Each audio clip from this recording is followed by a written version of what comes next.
Olá, tudo bem? Me chamo Sony Anderson, sou do curso de Mecatrônica, quinto período. Hoje faremos uma apresentação para vocês sobre o que é corrosão, junto com meus amigos José Eduardo, Everton Felipe e Anderson de Souza. Bom, já podemos citar assim de início um tipo de corrosão para dar início ao assunto. Nós temos ferrugem, que é um dos espetáculos desagradáveis, é um fenômeno químico que acontece no dia a dia. E ele é responsável por degradar estruturas do carro ou manchar a sua pintura e entre outras coisas. Desta forma, podemos definir a corrosão como a deterioração de um metal ou liga a partir de sua superfície pelo meio no qual ela está inserida. O processo envolve uma reação de oxidação e redução que convertem o metal ou componente metálico em óxido e hidróxido ou sal. Os aços carbonos comuns contêm cerca de 97% de ferro, 2% de carbono e outros elementos remanescentes do processo de fabricação. O ar constitui o meio no qual os materiais estão mais frequentemente expostos e a oxidação do ferro ocorre porque este elemento é termodinamicamente instável na presença do O2. Na atmosfera, a ação conjunta do O2 e H2O torna o meio mais agressivo, que reage com os ácidos carbonos formando uma camada porosa de produtos de corrosão conhecida como ferrugem. Em regiões de alta e média umidade relativa, a condensação do vapor forma uma lâmina de água que cobre parcial ou totalmente a superfície metálica, gerando assim uma pilha de corrosão. Para que essas reações ocorram de forma simultânea, a transferência de elétrons tem que ser através do aço, desde uma região anódica, onde acontece a oxidação do ferro, até outra catódica, onde acontece a redução do O2. Agora passaremos para onde a corrosão pode ser utilizada no ensino de química. O conhecimento da corrosão na química pode nos auxiliar na escolha de materiais metálicos e quais métodos usar para cada situação, assim tornando o trabalho mais eficaz, tardiando a corrosão. Com isso, teremos produtos mais custo-benefícios e que evitarão dores de cabeças futuras caso desse algum problema em determinadas situações. Olá a todos, meu nome é José Eduardo e vou falar sobre a corrosão eletroquímica. Ela é um tipo de corrosão que é feita espontaneamente. Ela é passível de ocorrer quando o metal está em contato com um eletrólito. E nesse eletrólito vai ocorrer as reações catódicas, que são de redução, e as anódicas, que são as reações de oxidação. Essa corrosão ela é frequente na natureza e se caracteriza por reagir na presença de água, na maioria das vezes na temperatura ambiente, e que isso pode até formar uma pilha de corrosão.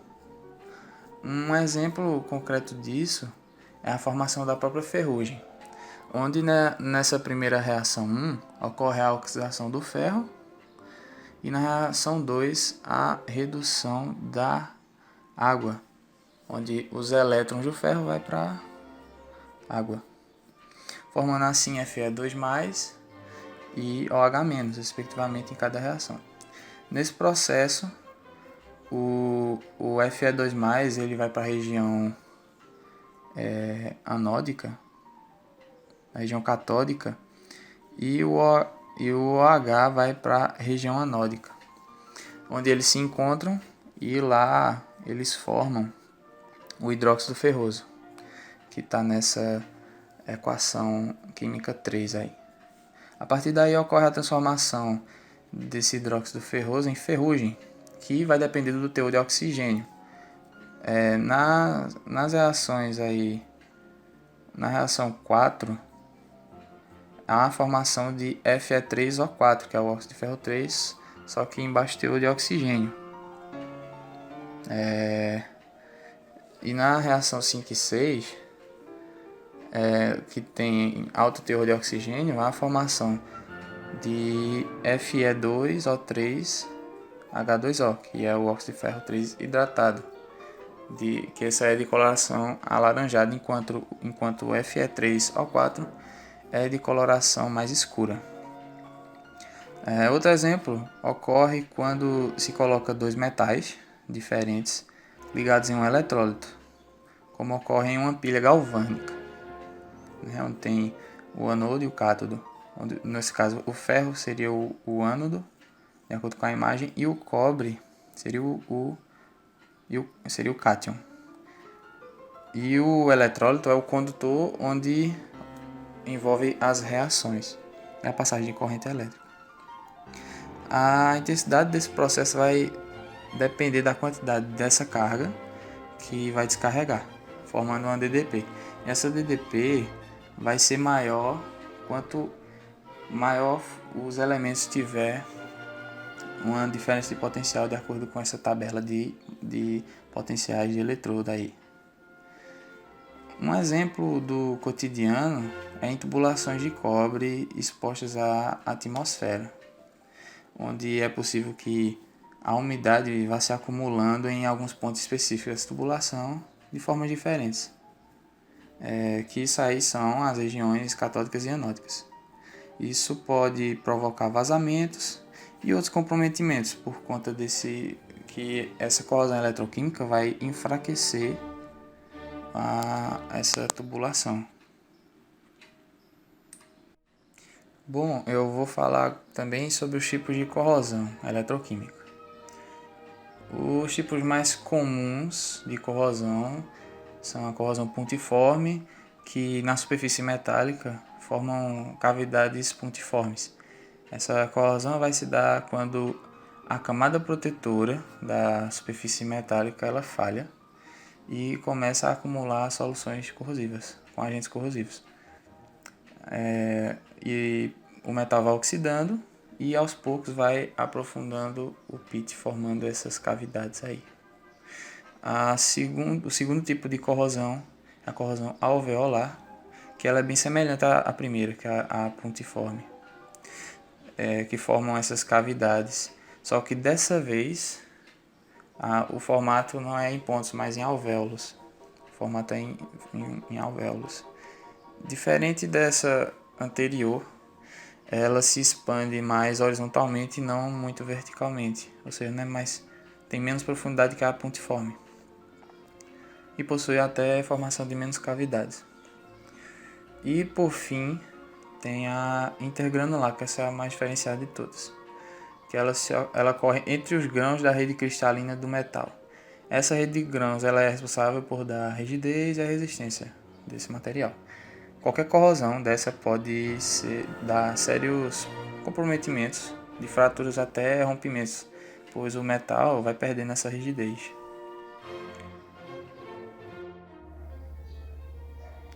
A corrosão química ocorre com contato direto entre o material e o agente corrosivo, sem presença de eletrólito, solução aquosa, e sem formação de corrente elétrica. Nesse caso, a reação direta com o meio corrosivo. Sendo os casos mais comuns a reação com o oxigênio e a dissolução e a formação de compostos. Algumas características da corrosão química são ausência de água, temperaturas elevadas e interação direta do metal com o meio. No caso de um metal, o processo consiste numa reação química entre o meio corrosivo e o material metálico, resultando na formação de um produto de corrosão sobre a sua superfície. Um exemplo desse processo é a corrosão de zinco metálico em presença de ácido sulfúrico. A oxidação ao ar seco não se constitui corrosão eletroquímica, porque não há eletrólito, ou seja, não há uma solução aquosa para permitir o movimento dos íons. Um exemplo de reação genérica da oxidação seca é metal mais oxigênio, que vai produzir óxido do metal. Geralmente, o óxido do metal forma uma camada passivadora que constitui uma barreira para que a oxidação continue, a barreira para a entrada de O2. Essa camada passivadora é fina e bastante aderente. Um exemplo de corrosão química é a corrosão no concreto armado, onde ocorre em locais mais expostos à umidade e agentes agressivos, ou em áreas com muitas falhas, como ninhos de concretagem, que pela alta porosidade local acaba por facilitar a penetração de agentes agressivos. A região da base dos pilares tende a ser uma área de maior incidência da corrosão de armaduras. Os motivos para essa corrosão são, primeiro, o lançamento de concreto a partir de certa altura, sem cuidados extras. Pode conduzir à sua segregação, principalmente na base dos pilares. O local mais pobre é justamente a base do pilar, onde existe maior tendência à corrosão. Segundo, a base dos pilares tem elevada densidade de armaduras. Esse fato também pode dificultar o adensamento do concreto lançado, o que pode ser um fator de influência dos valores de potencial de corrosão. Terceiro, em um pilar exposto ao ambiente, a água tende a se acumular por mais tempo em sua base. Isso também explica os valores de potencial de corrosão mais negativos. Quarto, outro fator bastante comum é a penetração de cloretos proveniente da maresia ou contato direto com a água do mar. Os íons cloretos, num estado sólido, depositam-se agressivamente na superfície do concreto, ocasionando sua segregação com o tempo. A corrosão eletrolítica pode ser definida como a deterioração de um metal forçado a funcionar como anodo ativo de uma pilha eletrolítica. Essa corrosão acontece devido a correntes elétricas de interferência, as correntes de fuga, que abandonam o seu circuito normal para fluir pelo solo, até encontrar alguma estrutura metálica. Ou seja, diferente da corrosão química, onde não tínhamos corrente elétrica e nem água, e também da eletroquímica, onde se tem reação espontânea, aqui é necessário forçar uma corrente em meio aquoso, como uma bateria, por exemplo. Essas correntes de fuga causam maior dano em correntes contínuas ou em corrente alternada de baixa frequência. Esse tipo de problema acontece principalmente em sistemas de tração elétrica, como de um trem, por exemplo. Essa corrosão acontece por conta de alguns fatores. Pode ser intensidade da corrente fornecida pela fonte ou até a distância entre as estruturas, e ocorrendo muitas vezes pela deficiência de isolamento de alguma parte desse circuito. Pensando um pouco em como ocorre e como pode interferir em um material essa corrente de fuga no circuito, podemos pegar o refino eletrolítico do cobre, no caso utilizado para a produção de fios elétricos, necessitando estar com 99,9% de pureza. Na figura 1, nós temos duas placas condutoras com cobre, uma com cobre impuro, o anodo, e a outra com cobre puro, o cátodo, que estão sendo ligadas por uma bateria para forçar sua reação. Os elétrons irão sair da placa de cobre impuro e se deslocarem em direção ao cobre puro, formando um acúmulo de elétrons no mesmo. Esse cobre impuro, por estar oxidando, com o passar do tempo vai se percebendo que ele vai sumindo, enquanto o cobre vai aumentando a sua massa, como podemos ver na figura 2. Ou seja, a corrosão faz a solução aumentar a concentração em cobre 2+, que é atraído para o cátodo, formando cobre metálico, livre das impurezas, denominadas lama anódica. E vamos falar agora como minimizar os efeitos dessa corrosão. Certamente a corrosão ela é um desafio para as indústrias, porque é um processo quase inevitável, praticamente. Por isso são criados meios para deixar esses materiais que vão ser expostos, com mais durabilidade e menos vulneráveis a esses processos corrosivos. Temos como principais meios de proteção contra a corrosão, por exemplo, a pintura, a galvanização ou a proteção eletrolítica, também conhecida como proteção catódica. Um deles é a própria pintura ou vernização, que se cobre na superfície metálica com tinta para evitar o contato desse metal com ar ou com a umidade. Isso é muito utilizado em veículos, portas e etc. Um caso muito especial assim é o alumínio, porque ele é um metal que não corrói com a umidade ou com o ar, que é o oxigênio, pois ele naturalmente possui uma camada protetora de óxido de alumínio, como se fosse uma tinta natural dele, uma película protetora que impede o contato com agentes oxidantes. Logo, esse alumínio não corrói facilmente como os outros metais. Mesmo que essa película que eu falei seja rompida, o alumínio vai entrar em contato com o oxigênio e formar mais óxidos de alumínio, formando mais essas películas protetoras. A galvanização é um processo químico usado para revestir metais com outros metais mais nobres, assim diminuindo o poder de corrosão em situações, podendo aumentar a vida útil de muitos materiais em anos. Existem dois tipos de processo de galvanização, o quente e a eletrolítica. A galvanização quente, feito com um metal no qual você quer proteger, imerso em uma solução de ferro e zinco fundidos, que vão servir como um revestimento e metal de sacrifício para proteger a estrutura no qual eles vão se fundir. Já a eletrolítica é feita através de um processo elétrico, onde consiste em pegar um metal que você quer revestir e um metal mais nobre que você quer usar para fazer o revestimento. Normalmente o revestimento é feito com zinco. O processo acontece em um meio aquoso de sulfato. Como estamos usando o zinco como a fonte de revestimento, seria o sulfato de zinco. E o zinco vai estar conectado no polo positivo. Como ele é um ânodo, vai sofrer oxidação, que vai fazer com que os íons de zinco sejam liberados na solução. Ele vai ter carga positiva. E, na outra extremidade, é uma carga negativa, onde vai o material que vai receber o revestimento. No nosso caso, seria o cátodo.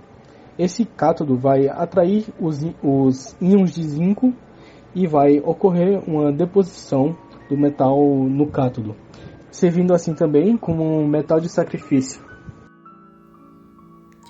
Proteção catódica é uma técnica de combate à corrosão de instalações metálicas enterradas ou submersas, bastante empregada atualmente e de custo reduzido, se comparado ao valor dessas instalações. Utiliza-se o processo de formação de pares metálicos, uma de sacrifício, que consiste em unir-se intimamente o metal a ser protegido com o metal protetor, o qual deve ser mais eletropositivo, devendo possuir um maior potencial de oxidação em relação ao primeiro, ou seja, deve apresentar uma maior tendência de sofrer corrosão. Nesse exemplo, nós temos um tanque de aço que deve ser protegido da oxidação. Então, utiliza-se um metal de sacrifício ligado por fio de cobre ou então com contato físico, fazendo com que os agentes oxidantes não consigam pegar os elétrons do tanque a ponto de corroer. O metal de sacrifício, tendo maior potencial de oxidação, ou seja, ele doa mais elétrons do que o tanque, ele passa esses elétrons para o mesmo, que consequentemente possui maior potencial de redução, tornando o metal de sacrifício um anodo e o tanque de aço um cátodo. Os agentes oxidantes, ao tentarem roubar os elétrons do tanque, vão pegar na verdade o elétron fornecido pelo metal de sacrifício, que com o passar do tempo vai sumindo, sendo necessário a reposição. Algumas proteções alternativas podem ser a proteção à corrosão com polímeros condutores, o polianilina. O McAndrew publicou uma revisão sobre a proteção anticorrosiva metálica efetuada por revestimentos à base de polímeros condutores, em especial pela Pani. Nesse artigo foi postulado que a proteção à corrosão efetuada por um polímero condutor, tanto em substratos ferrosos como não ferrosos, consiste em deslocar o material do substrato para um regime passivo, mantendo uma camada de óxido protetora sobre o mesmo. A redução do oxigênio sobre o polímero recupera a carga consumida pela dissolução do metal, tendendo a estabilizar o valor do potencial do metal na região passiva, reduzindo a velocidade da dissolução metálica. Outra proteção pode ser a aplicação de prime em metais ou ligas.